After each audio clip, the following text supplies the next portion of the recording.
We continue. It is the Zach Gelb Show, coast to coast on CBS Sports Radio. Let's head out to the guest line right now as the Cincinnati Bengals are off to the AFC Championship game. And this past Saturday, Evan McPherson put the Bengals in that title game with his game-winning 52-yard field goal. He made 4 field goals in the game, and the Bengals rookie kicker once again joins us on the Zach Gelb Show. Evan, I would ask you how you're doing, but that's probably the dumbest question I could ask you because I think I know the answer to it. What's going on? Nothing much. Just enjoying another day of meetings and workouts and, preparing for this next game. So I'd say everything's going pretty well, though. No doubt about that. We'll get to the AFC title game in just a bit. We heard Joe Burrow after the game share the conversation that you had with Brandon Allen, but I want to hear it from your mouth, just your perspective on what transpired before that game-winning kick and when the ball went through. Yeah, so, I just finished, hit my last warm-up kick in the net, and me and Brandon Allen were kind of just standing by the heater. And, Joe scrambles right, falls down, and we take a timeout. And that's kind of whenever I start walking out to the field. And I turned to Brandon, and I was like, let's go to the AFC Championship. And for me, that's just kind of a confidence thing for me. It's kind of why I said that, just to kind of give me a challenge, because if you're going to say something like that, I feel like you kind of got to back it up and kind of go out there and do what you just said you're going to do. And so that's kind of why I said what I said. Take me even further through your preparation. When Tennessee's driving and they throw that pick, your first thought is what? I think my first thought is, one play and we're in field goal range. I knew where we got the ball, and I knew with the guys that we had on offense that there was a pretty good chance that we were going to get into field goal range and, attempt a game-winning field goal there. So my whole thought was whenever we got an interception was just, go to the net, take a couple practice swings, and kind of stay warm by the heater and kind of wait for my number to be called. And no nerves whatsoever when you're trotting it onto the field and your foot is solely responsible if the Bengals go to the title game or not. I wouldn't say there was too much pressure involved, honestly. We've been doing this all year, whether it's in a game or practice. And so, honestly, I just felt like I was going out there to hit just another kick. It didn't feel like there was any added pressure. All I knew is, if I hit this kick, then, we get another game together. And so that's pretty much all I wanted. Evan McPherson here with us. Bengals now in the AFC title game against the Kansas City Chiefs. We had you on right after you guys beat the Chiefs and you had another game-winning field goal. So we've talked about your story, but for a rookie to come into this league, longest kick in the history of the Bengals franchise, you just sent them to the AFC title game, countless of other game-winning kicks this season. Just where does your confidence come from? Because it's so tough for any field goal kicker to do what you did this season, let alone a rookie. I feel like it just kind of comes down to just countless reps, at practice and in the off season by yourself. You run yourself through these situations all the time if you're a kicker. And these are the kind of situations that you kind of dream for. And I know one thing for sure with kickers is confidence is probably one of the biggest things that a kicker needs to have. And just, I like to go back to practice. We probably hit 12 field goals during the week of practice. And so I kind of go back and relate those kicks to the game kicks. And so I'm like, I've hit this kick in practice before. Why not do it in a game? It should be that easy, and it is that easy. Just like practice is supposed to be just like the game. And that's kind of how I handle, kind of those situations. Evan McPherson here with us from the Bengals. You know what's so impressive about your team? You guys have so many young players making impacts, and you wonder, in a big postseason moment, are people going to crumble to that pressure?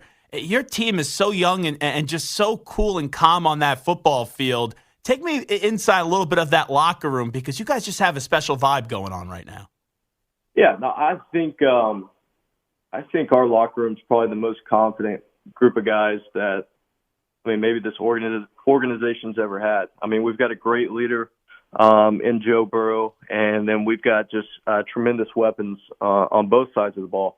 I mean, I don't think you could ask for three better receivers than Tyler Boyd, Jamar Chase, and Tee Higgins. I mean, those guys, if one's getting double teamed, then the two are one-on-one somewhere, and they're going to make a play. And then obviously on the defensive side, we got a few big pickups this offseason that are helping out tremendously. And I think with the weapons that we have and the leadership and just the confidence going around the locker room, I think that this team's really got a good chance of making it all the way. How about the toughness of your quarterback? He was getting clobbered left and right, and he does what franchise quarterbacks do. They elevate a team and they find a way to get a win. But it's tough for me to still keep on getting impressed with Joe Burrow because you just expect it at this point, and it's so young in his career. But he impresses each and every week. It's unbelievable. Yeah, no, I mean, like I said earlier, that guy's awesome. He's a great leader. He's a great teammate, and he's a great competitor. I think he's probably just one of those guys that you want on your team, that is if you're down, let's say 3 points, or if you're tied at the end of the game, if we need a big play, he's going to go out there and make it. Yeah, I mean, as you saw, he's a tough guy. He's willing to play through any minor injuries or kind of nicks and bruises. He's just super tough. He's a great teammate, great leader, and we're definitely happy to have him. Evan McPherson, how many times have you watched the game-winning kick from Saturday until now? I'd say a couple times. Obviously, I guess I see it whenever I'm on social media or whatever, so I'll watch it every now and then, just kind of scrolling through, and I'm like, oh, there it is again. But I think it's just awesome, just, with my team putting me in that type of spot and that opportunity. It doesn't come around often. And, I'm just super blessed that, it came down to that, and, I came through for the team. Have you heard the radio call of the game-winning kick by the Cincinnati broadcasters, Dan Horde and Dave Lapham? I have. Yeah, it was pretty sweet. Well, here's what we're going to do for the listening audience. We're going to play this one more time in just a second, and then I just want to get your live reaction to the call one more time. So here is Dan Horde and Dave Lapham as Evan McPherson sends the Bengals to the title game. For the win, the snap, the put down, the swing of the right leg. Yeah, baby. It's on its way. Yeah, baby. It is good. Yeah. Coffin nails. Bam, bam, bam. That is unbelievable. 54 and 52 at the gun. Isn't that awesome? No, I mean, it is awesome. And you can just, I guess, kind of feel how much emotion is truly in that call, and how much it really means to those guys and how much it means to the city. And, I'm just happy to be a part of the team that's, bringing the excitement, I guess, to the city of Cincinnati. What's the best call or text? What's the one that's most meaningful to you that you got since Saturday afternoon? The best call or text? That's a good one. I mean, obviously the phone call with my fiance after it was a great one. I always know that, she's my number one supporter, and, that she's always happy for me, even if she can't be at the game. She's got her own thing going on in Auburn. She's got a big position she's running for, so she wasn't able to make it. But, that phone call with her was super special after the game. And, I guess besides her, obviously I talked to Shane Graham after the game. He was super fired up for me. Obviously, y'all know he coached me at Florida, and he played here with the Bengals for somewhat years. And just for him, he says it was a pretty special moment for him. But I mean, I had a couple people, that called me that obviously meant the world to me. A bunch of coaches that helped me get to where I am today, and just kind of family members that were congratulating me. And, it's just a super special moment. Yeah, take me through some of the interactions with your family, if you don't mind, Evan McPherson, because we all see that, and everyone's going nuts, right, just watching the game as fans. But for your family, it definitely has to mean the world. No, it definitely does mean the world to them. They're all pumped up, and it's funny because,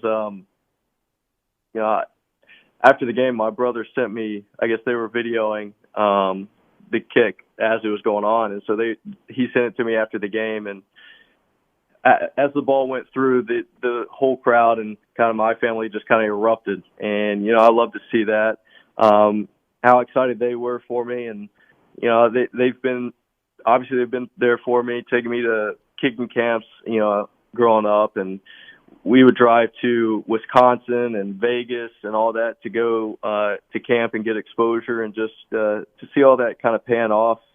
I'm sure.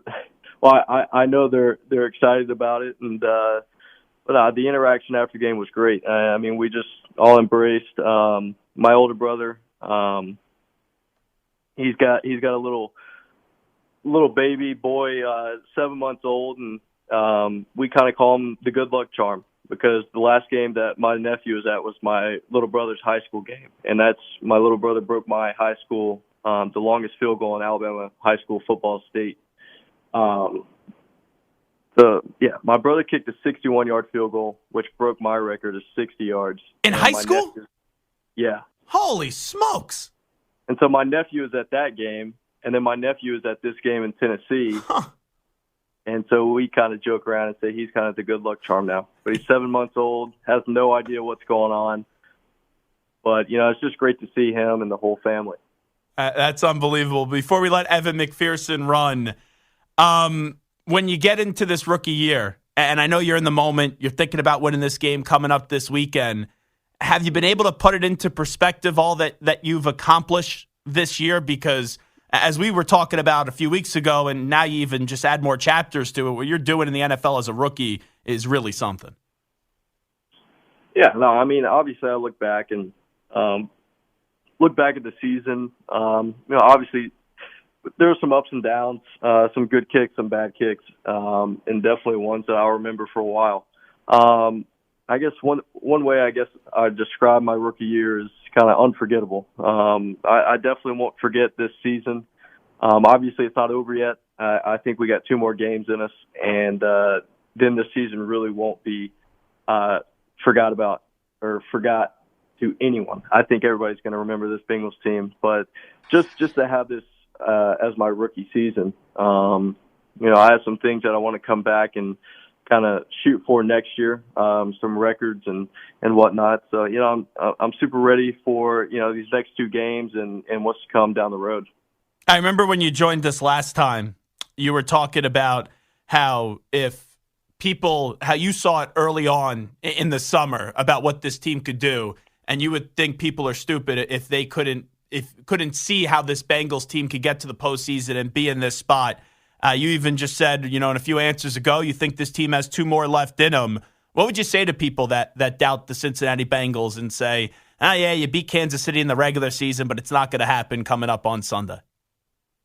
Well, I feel like if people are kind of betting against the Bengals and, they don't really know us. They're not true fans, and they haven't been watching us all year, because we're a team that's going to find a way to win, no matter if it's going to be 3-0 or let's say like 45-44. We're going to find a way to win. If we have to score points to beat you, we will. But if we don't, if we only have to score 2 or 3 points, we will. And I think this team is so resilient and is so confident right now that, whoever you throw out there against us, we're going to put a good game plan together and, give them our best shot. And I think our best shot is probably as good as anybody in the league right now. So you could envision 2 more victories and bringing a Lombardi trophy back to Cincinnati? Oh, most definitely. Most definitely. Before we let you run, last thing, and I'll end you on a fun note here, Evan McPherson. I saw a video. I guess you did this, a year ago or so on TikTok, of you, yeah. I think it was at Florida, kicking the bottle cap off, and the bottle is on a balcony. That's one of the most insane things I've ever seen. I appreciate it.